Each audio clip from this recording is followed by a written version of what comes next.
In this axillary dissection, what is this nerve which passes along the medial part of the axilla? So it is the long thoracic nerve which passes along the medial aspect of axilla and ultimately supplies the serratus anterior is what need to be remembered. Patient is doing yogasana and lifted the hands over the head. It requires abduction. So to do the lifting the hands over the head, what are the muscles required?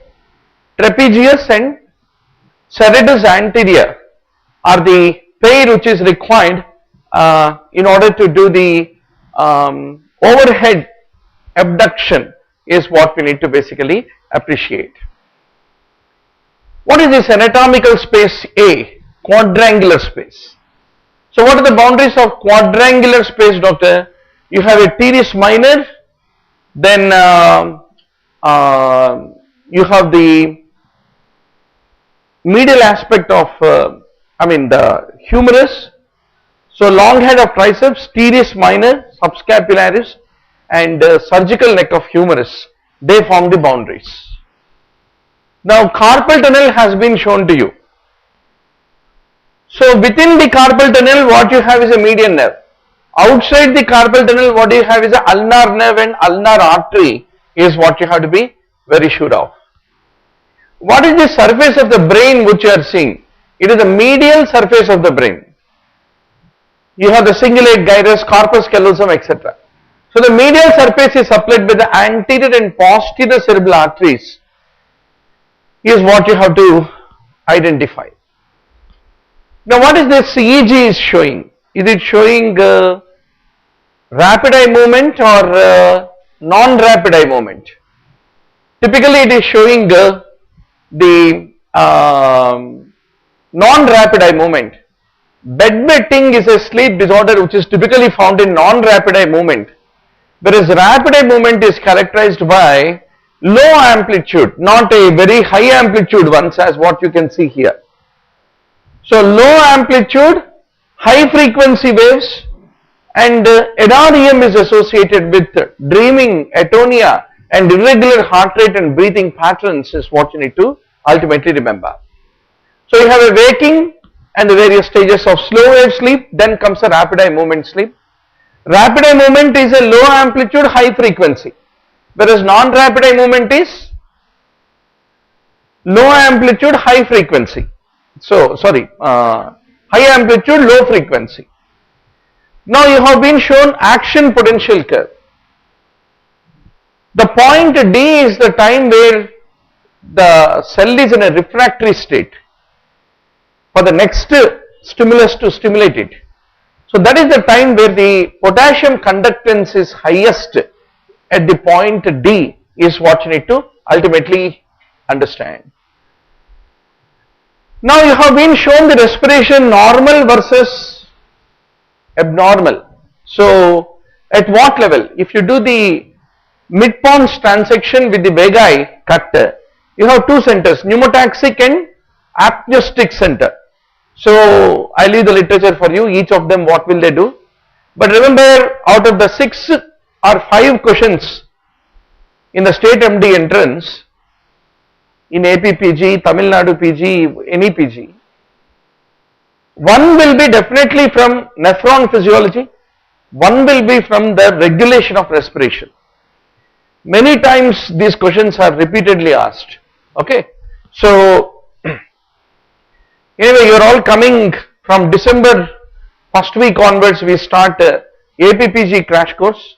Last 25 years of the APPG questions topic wise classified, and we will have a review in a descending order of priority. What are the top 20, 30 topics you must know to focus your preparation. Every day morning 9 to 7 we finish one subject, and within about 10 weeks, 10 to 12 weeks, we will finish all the subjects of APPG. Now doctor, what is the most appropriate lettered region at which the urea concentration is highest. So some of the segments of the nephron are water permeable, some are not water permeable. Accordingly, the urea concentration also alters.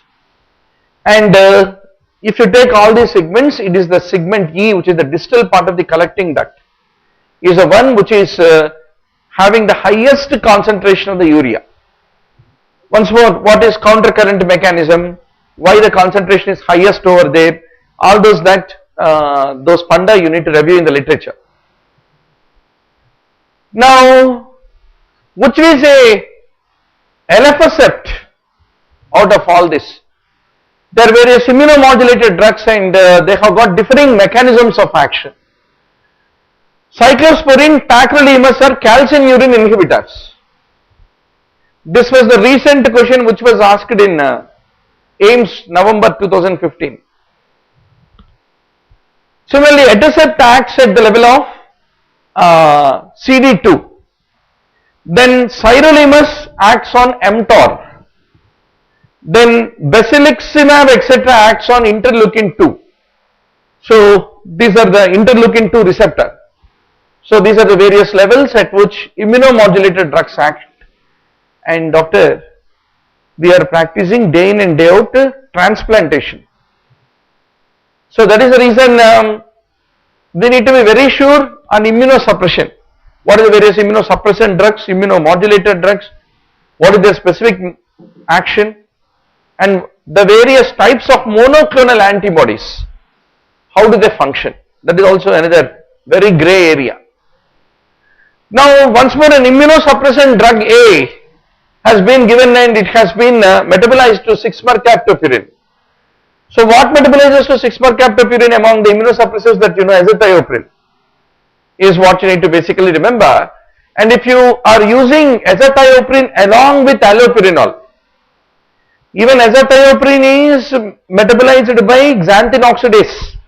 Allopurinol is a xanthine oxidase inhibitor, and that will cause unduly high levels of azithromycin and toxicity. That's the reason erythromycin level should be decreased whenever you are combining it with a xanthine oxidase inhibitor like allopurinol, is what you need to basically remember. Now doctor, different antiplatelet agents, how do they function? What is their mechanism? Is a favorite area of the examiner. Typically if you take dipyridamole, the dipyridamole inhibits the adenosine reuptake. It also has an inhibition on the phosphodiesterase activity. So that is the reason this drug A is basically what? Dipyridamole is what you need to remember. Then once more, different antiplatelet agents have been shown to you. If you take clopidogrel tipclopidin, how do they act? P2Y1, P2 gamma 12 receptor inhibitors. Then GP2B3A receptor inhibitors will be abciximab, eptifibatide, tirofiban. Okay, so if you did this question wrong, no worries, go home and take every chance to revise. That's the only thing that you can do. In anatomy2medicine.com pharmacology, we have a video, 30-minute video on antiplatelets and thrombolytics, video review. So please go selectively, choose 20-30 topics, go back to the theory, wherever you are doing wrong in the mock test, go back to the theory, review that particular video. For example, you did it wrong in antibiotic mechanism of action. Go to the anatomy2medicine.com, go to the video library and revise that particular video, so that you are confident. Once more, next exam, no mistakes. 30S inhibitors, 50S inhibitors, how does rifampicin act? All these funda of antibiotic mechanisms of action are all frequently asked. Now what is this drug which is used in asthma, which antagonizes the immunoglobulin E receptor? So it is omalizumab, which basically has got anti-IgE activity, is what need to be remembered. Now you have been shown what is called a Ganz complex. So what is Gons complex? Subpleural granuloma along with a hilar lymphadenopathy. The combination is called Gons. Okay.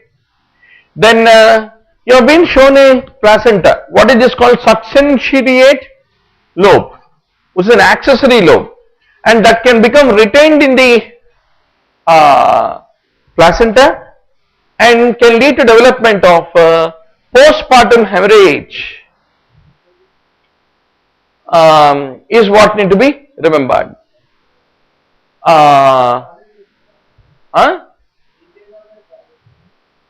Except should be there.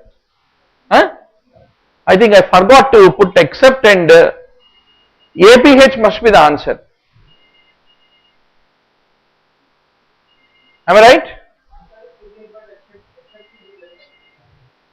Answer should be? No. It causes postpartum hemorrhage, no? It causes PPH, that's what. It does not cause APH. It does not lead to placenta previa or abruptio. It leads to PPH. So, true, it does not cause APH. Regarding its lower uterine segment story, I am not sure. I will check that. It is only bilobed, you want to say. Okay.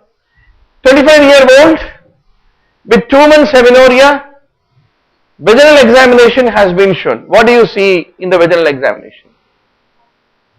Did they upload this into that News for Medico blog and gave you the link? Yes or no?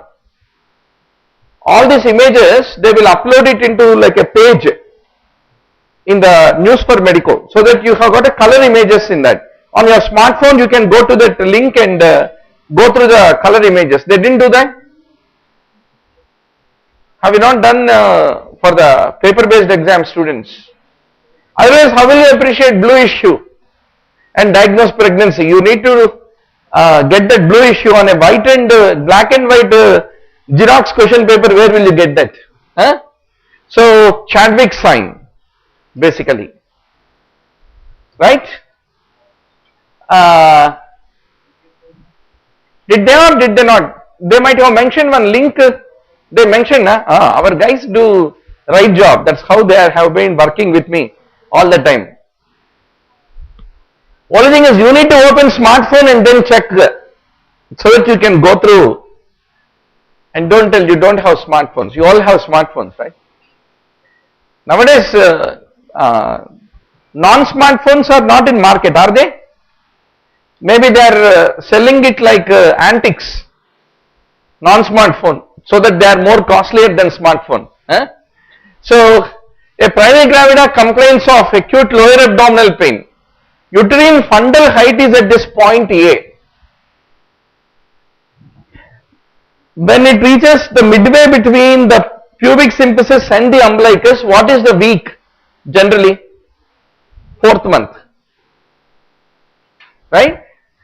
2.5 to 3 months it will start becoming the abdominal organ.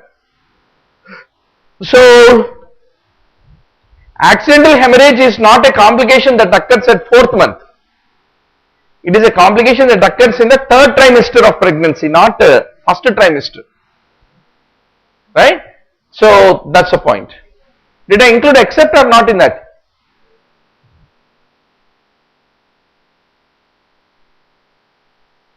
Except is there? No. Now, what is this instrument which is being shown? Called as? If you did this wrong, no doctor, you have bunked all gynox postings. That's the only meaning of that is, you bunked all gynox postings and you made a proxy signature, or you have bribed your PG to give you attendance in housemanship. If you didn't answer this question, this is called Cusco, right? Then what is this speculum? This is called SIM. Then every entrance, even tomorrow you will take DNB, no? Even in DNB also they will give 2-3 instruments. So gynox and surgery, last mein rehta na, wo instruments you need to review. Now you have been given a sagittal section of the vagina. So you have got anterior wall and posterior wall. Indirectly we are asking what is the length of them. So anterior wall length will be 7 centimeters, posterior wall will be 9 centimeters, which is longer than that. Then you have been shown carpus and cervix. What is their value? 5 centimeters versus 2.5 centimeters. Then what is this vessel which is passing underneath the uterine artery, which is commonly, in order to clamp it, we end up in injuring the ureter during hysterectomy. What? 170? 176. Anterior wall is 7. Okay, structure A is pointing to what? Correct only, no? Oh. It should be 7, 9? Okay. B, okay, alright. I mean, the point is,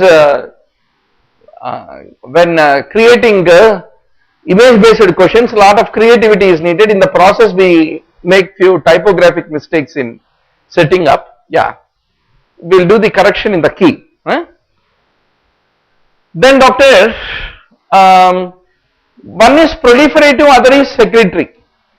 One is due to estrogen, the other one is due to progesterone, is what need to be remembered. So what is this IUD?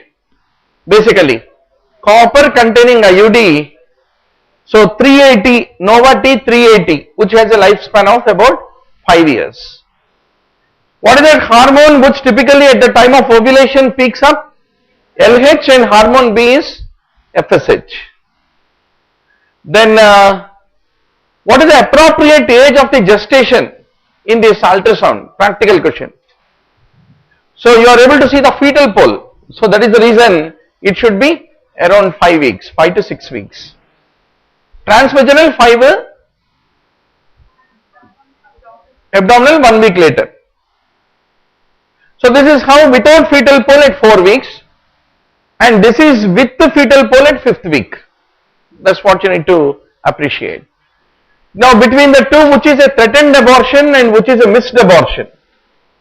So this is basically a threatened abortion where outside you are having the bleed, whereas here it is a missed abortion without any external bleed. Once more you need to look for os opened or os closed. All these are the additional criteria. Tell me doctor, what is this instrument? How many answered pessary? No? Sure? What is this instrument is? So you have heard of leads. This is a burn, it is a laser, large loop excision of transformation zone. LL leads, laser induced burn you will be giving in case of cervical intraepithelial neoplasia. CIN. So this is basically what? Leads is what you have to basically remember. Now what is this organism which is flagellated? It is trichomonas. Then on cervical examination there is cervicitis, and after that you have diplococci on gram stain, and that makes the answer as gonococcus is what you need to remember.